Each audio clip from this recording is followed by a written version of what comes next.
नमस्कार सभी प्यारे साथियों, मैं डॉक्टर राकेश पुनिया। मेरे YouTube channel doctor Rakesh Punia vet surgeon में आप सभी लोगों का स्वागत है, अभिनंदन है।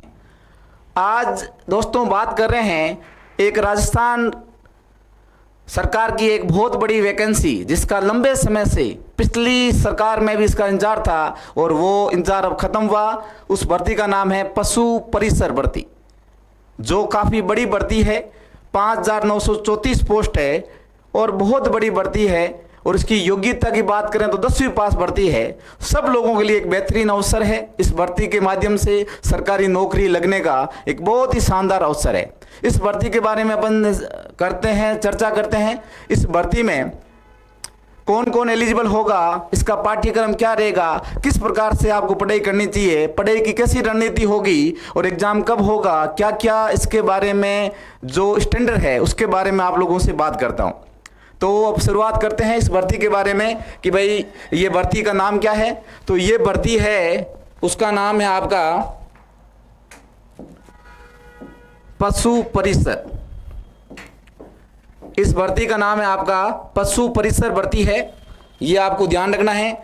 ये जो भर्ती अभी आई, राजस्थान सरकार ने इसको निकाली है, उसके बारे में चर्चा करते हैं। पशु परिसर, और ये भर्ती अभी राजस्थान सरकार ने आपका, जिसमें आपकी पोस्ट है 5,934 आपके पद है। ये पद बहुत होते हैं, यूं कहे तो अपने को तो एक सीट लेनी है, लगभग 5,934 पोस्ट है। इस पोस्ट के लिए अपना आप मेहनत करोगे तो इसमें आपका सिलेक्शन हो सकता है। अब इस पद की अपनी योग्यता की बात करते हैं। इसकी योग्यता क्या हो सकती है तो आपको बता देता हूं। योग्यता यहाँ पे सबसे कम रखी है, सिर्फ 10वीं पास रखी है। 10वीं पास आप में जिस किसी बंदे ने 10वीं पास कर रखी है और जो आयु का जो मिनिमम स्टैंडर्ड आपने पार कर चुके हो तो ये इस भर्ती में आप एलिजिबल हो, ये है। अब इस भर्ती की जो आपके योग्यता के बाद में अपन कर रहा हूं कि ये फॉर्म कब स्टार्ट होगा, तो फॉर्म के लिए आपको बता देता हूं। ये हो रहा है 13 अक्टूबर से स्टार्ट हो रहा है और ये होगा 11 नवंबर तक 2023। इसी महीने से आपका ये फॉर्म स्टार्ट होगा, 13 अक्टूबर से स्टार्ट होगा और अगले महीने 11 नवंबर का इसका अंतिम तिथि है। ये शुरुआत यहाँ है और ये आपकी अंतिम तिथि है। अब इसमें क्या क्या आपको करना है इसके बारे में बात करता हूँ। पशुधन परिसर में इसमें आपके जो प्रश्न आएंगे वो आपके ऑब्जेक्टिव टाइप के प्रश्न आएंगे और वो क्वेश्चन आएंगे, आपके प्रश्न आएंगे 150 क्वेश्चन आएंगे। 150 क्वेश्चन आएंगे और इस 150 क्वेश्चन के लिए आपको जो घंटे दिए गए हैं वो घंटे दिए हैं 3 घंटे। कितने दिए हैं दोस्तों? 3 घंटे। और इस 150 को इस बोर्ड ने 2 भागों में वर्गीकृत किया, भाग ए और भाग बी। कुल मिला के भाग ए और भाग बी का मतलब है पेपर एक ही होगा पर उस पेपर में भी भाग ए और भाग बी होगा। इस भाग ए में आपके 105 क्वेश्चन होंगे। कितने क्वेश्चन होंगे? 105। और भाग बी में आपके कितने क्वेश्चन होंगे बच्चों? 45 क्वेश्चन। तो ध्यान रखना, भाग ए में आपके जो क्वेश्चन होंगे वो होंगे 105 और भाग बी में जो आपके क्वेश्चन होंगे वो कितने होंगे? 45। अब ये आपको बताने की जरूरत है कि अब जो क्वेश्चन है 150 है किस प्रकार से वर्गीकृत है, उसको मैं आगे बता देता हूं कि जो आपका 150 क्वेश्चन की बात कर रहा हूं मैं, 150 प्रश्न आने वाले हैं। 150 प्रश्न को कैसे आपको तैयार करना है इसको अपन भाग ए में बात करते हैं। तो ए में 105 प्रश्न है। कितने आ रहे हैं भाई? 105 प्रश्न है। ए में 105 प्रश्न कौन कौन से आ रहे हैं जिसके बारे में मैं अभी बात करूंगा आपका। और भाग बी में आपके प्रश्न आ रहे हैं, कितने आ रहे हैं बच्चों? 45 प्रश्न। कितने आ रहे हैं? 45। अब भाग ए के बारे में बात करते हैं, क्या क्या आया है। तो बच्चों इस एग्जाम का जो लेवल है वो बच्चों कौन सा है? आपका माध्यमिक। कौन सा लेवल बच्चों? माध्यमिक। माध्यमिक बोले तो आपकी 10वीं क्लास तक आपने जो 10वीं स्टैंडर्ड पढ़ रखा है वहां तक इसका लेवल है। क्या क्या क्वेश्चन आ सकते हैं इसमें? जो इन्होंने टॉपिक दिए वो राजस्थान के संदर्भ में दिए। कहां पे दिए बच्चों? राजस्थान के संदर्भ में। जितना भी क्वेश्चन का आपका होगा वो आपका जो संदर्भ दे रखा है वो कौन सा आपका दे रखा है? राजस्थान। क्या क्या होगा इसके टॉपिक के बारे में? सबसे जो पहला क्वेश्चन है वो आपका आएगा दैनिक विज्ञान। दैनिक विज्ञान। दैनिक विज्ञान का आपको मतलब होगा कि जो साइंस है जो आपके दैनिक जीवन में किस प्रकार से काम आ रहे हैं, जिसमें आपके अमल सार जो भी आपके काम आते हैं, आपके बहुलक जो जो काम आएंगे विज्ञान के बारे में, बेसिक विज्ञान के बारे में आपको पता होना चाहिए। दूसरा जो आपका पोर्शन होगा वो बच्चों कौन सा होगा? आपका गणित होगा। कितना क्या होगा बच्चों? गणित। मैथमेटिक्स आएगी आपकी 10वीं क्लास तक की आपकी जो मैथ है वो आपको तैयार करनी है। साथ ही साथ तीसरा आपका प्रश्न है वो सामाजिक अध्ययन है। कौन सा बच्चों? सामाजिक अध्ययन।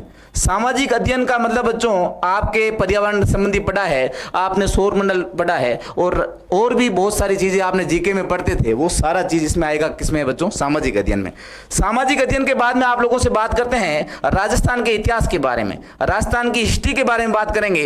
राजस्थान की जो भी हिस्ट्री है, जिसमें अपन राजवंश की बात करें, जितने भी आंदोलन है, किसान आंदोलन है, जनजातीय आंदोलन है, उसके बारे में भी आपका क्वेश्चन होगा, एकीकरण होगा, प्रजामंडल होगा, ये भी आपने सम्मिलित होगा। इतिहास के बाद में आप लोगों से बात करते हैं राजस्थान की भूगोल के बारे में बात करते हैं। राजस्थान की जो जियोग्राफी है, जिसमें राजस्थान के बारे में संपूर्ण जानकारी, राजस्थान का विस्तार, राजस्थान की भौतिक प्रदेश, राजस्थान के बारे में जितनी भी चीजें हैं, जलवायु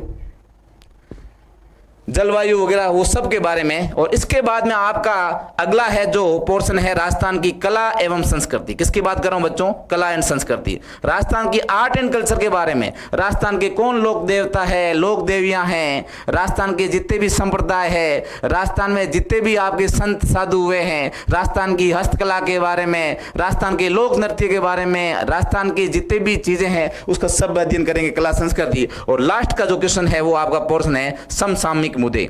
समसामयिक मुद्दे का मतलब बच्चों आपके राजस्थान में कौन से करंट के मुद्दे चल रहे हैं, राजस्थान सरकार की योजनाएं, जो भी करंट का राजस्थान से संबंधित किन्हीं महान वैज्ञानिकवान लोगों ने कुछ राजस्थान का नाम रोशन किया है, जिसमें अभी आपका एशियाई गेम हुआ है, बहुत सारी चीजें उसके बारे में आपका होगा। ये सारा पोर्शन आपका कुल मिला के जो मैंने बताया है, यहां से आपको 105 क्वेश्चन आने वाले हैं।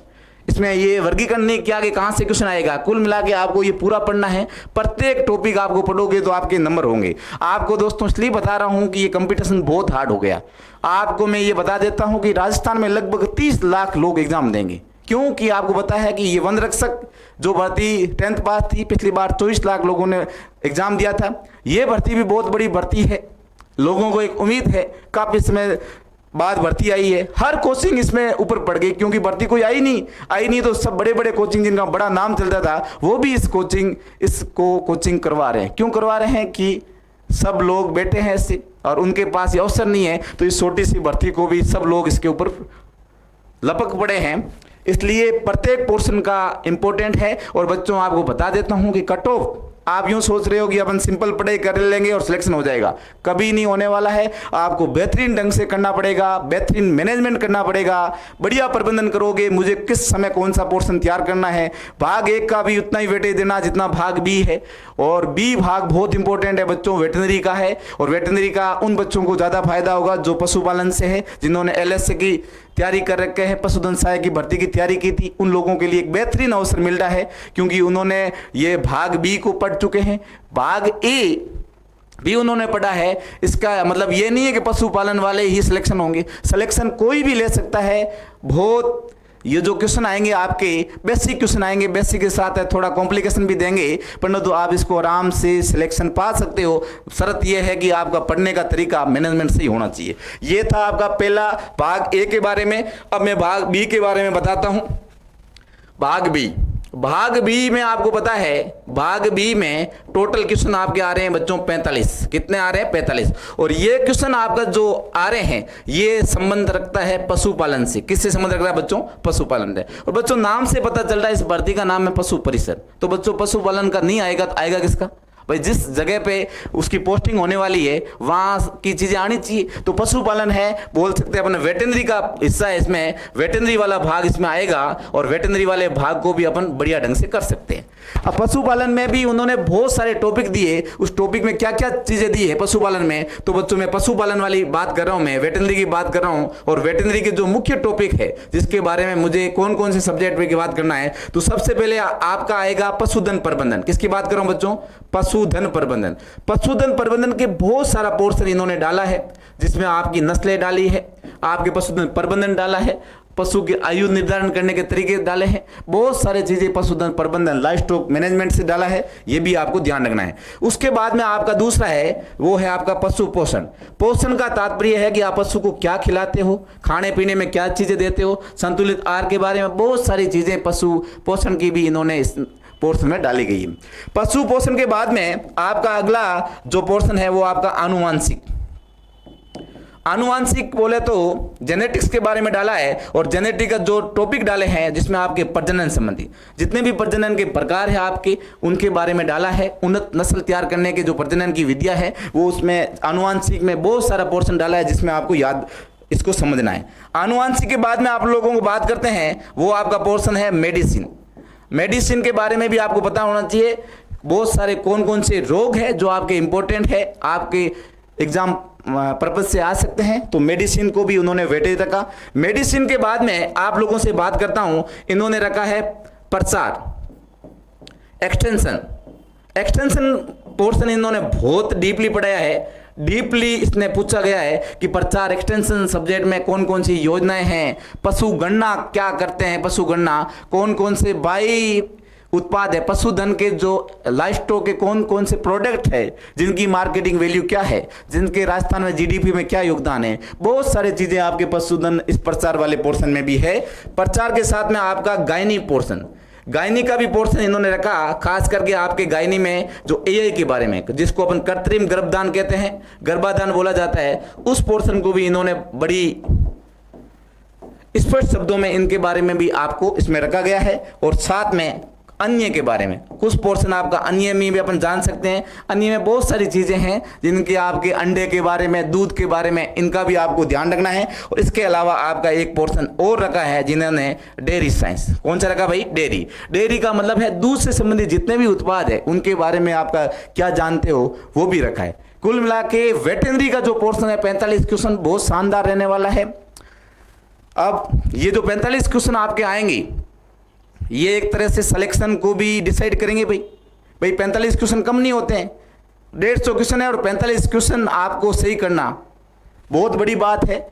इसमें वेटरनरी की जो एक्सपर्ट टीम है उनसे पढ़ोगे तो आपका सिलेक्शन बहुत आसान हो जाएगा।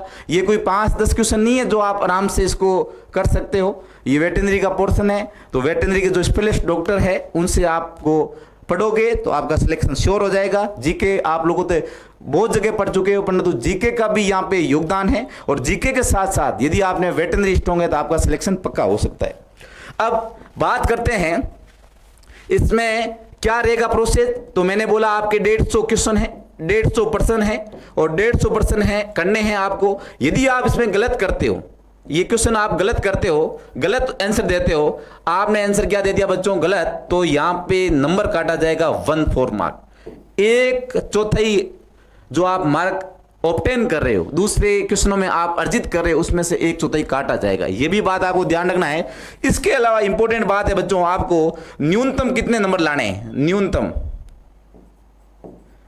मार्क कितने लाने हैं, तो आपको बच्चों ध्यान रखना है जो मिनिमम नंबर लाने 40%। यदि किसी भी कैटेगरी में हो और आपके 40% नंबर नहीं है तो इस भर्ती में आप पास नहीं होगे। यह भी बात आपको ध्यान रखना है। इसीलिए दोनों पोर्शन की यहाँ पे वैल्यू है, इसमें आपको न्यूनतम भी रहना पड़ेगा। ये बात भी आपको ध्यान रखना है।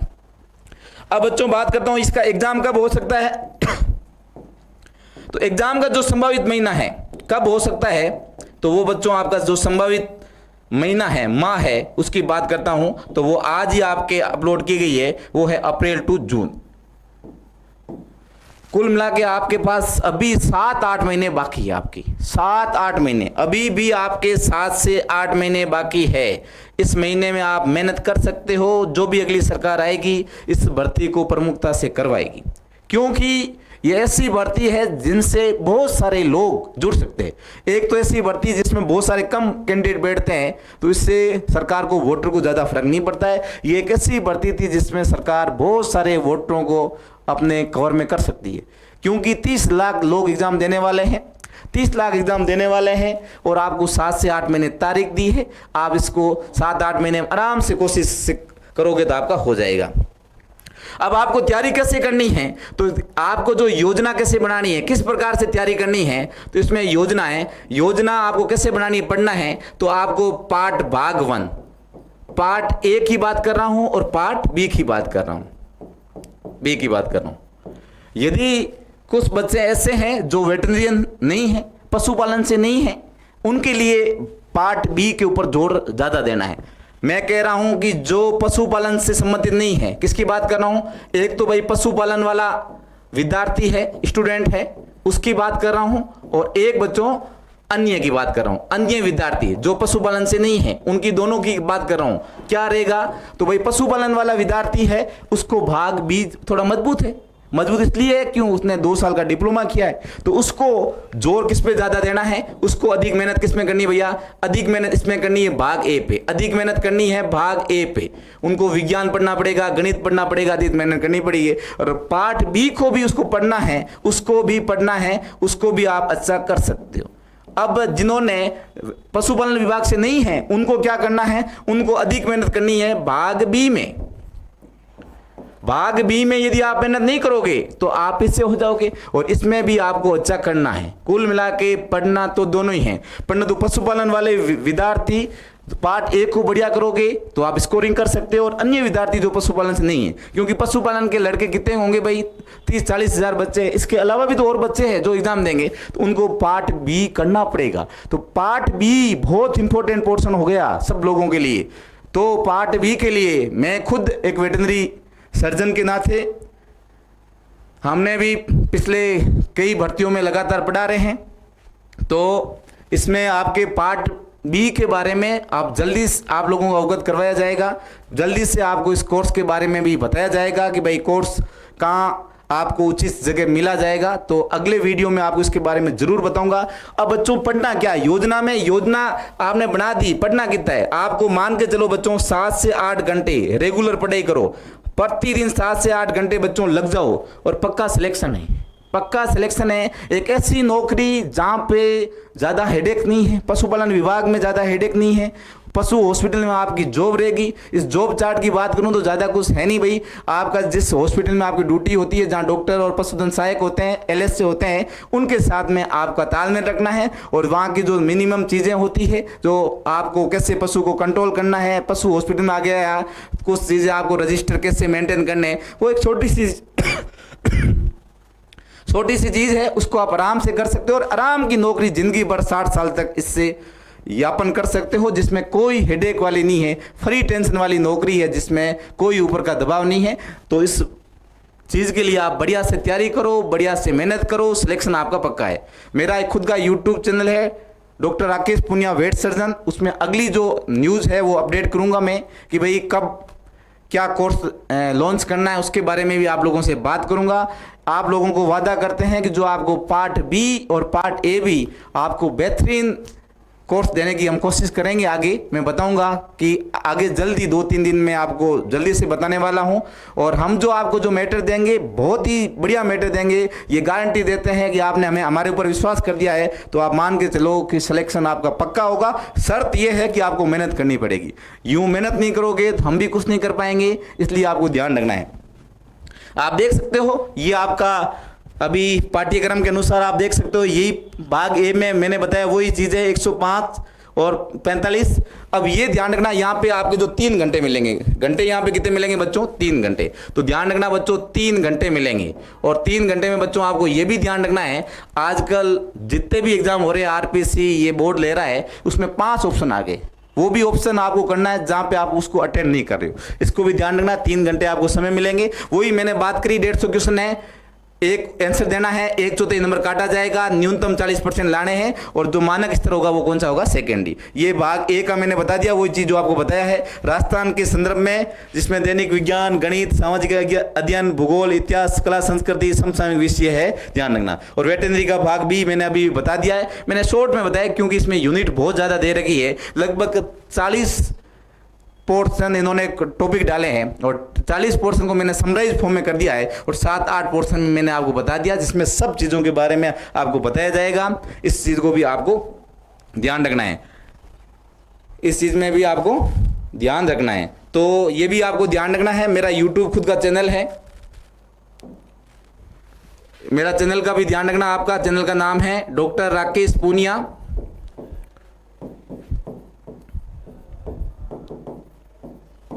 वेट सर्जन, इसको आप सब्सक्राइब कर सकते हो। मेरा खुद का जो चैनल है, यूट्यूब चैनल है। और साथ में बच्चों एक बहुत इंपॉर्टेंट बात है कि ये भर्ती सीईटी की बात कर रहा हूं, जो सीईटी मिनिमम स्टैंडर्ड है से उसके जो दायरे से बाहर है, अर्थात सीएटी में आपको पास होना अनिवार्य नहीं है, तो बहुत बेहतरीन अवसर है। सीएटी में आपके नंबर कम है तो इस भर्ती से कोई इफेक्ट नहीं है। ये ऐसी भर्ती है जहाँ पे सीएटी का कोई योगदान नहीं है, तो सीएटी अनिवार्य नहीं है, अनिवार्य नहीं है। इस भर्ती में सीएटी आपकी अनिवार्य है ही नहीं, अनिवार्य नहीं है, तो सीएटी की बगैर है, इस बात को भी आपको ध्यान रखना है। तो दोबारा अगेन आपको इस बारे में बताया जाएगा। पशु परिसर एक बेहतरीन भर्ती आप लोगों के लिए राजस्थान सरकार की आ चुकी है। पशुपालन की बेस्ट टीमें हर जगह पे कोशिश कर रही है बढ़िया करने में, और मैं भी मेरे स्तर पे आप लोगों के लिए बेस्ट करने की कोशिश करूंगा। जो भी पोर्शन दूंगा बहुत ही बेहतरीन पोर्शन देने वाला हूँ, विथ डाटा विथ प्रूफ के साथ में आपकी बढ़िया चीज़ आपको पढ़ाएंगे, बढ़िया चीज़ मेहनत करेंगे। सीईटी के दायरे में नहीं है, 10वीं पास इसका स्टैंडर्ड है, आराम से पढ़ करके सिलेक्शन ले सकते हो। मेहनत करोगे तो सिलेक्शन होगा, मेहनत नहीं करोगे सिलेक्शन नहीं होगा। अगला वीडियो इसके संबंधी तो मेरा YouTube channel doctor Rakesh Punia vet surgeon में आपको यूट्यूब चैनल को सब्सक्राइब कर लेना, अगला अवगत बताया जाएगा। इस क्लास में इतना ही, धन्यवाद, जय हिंद, जय भारत।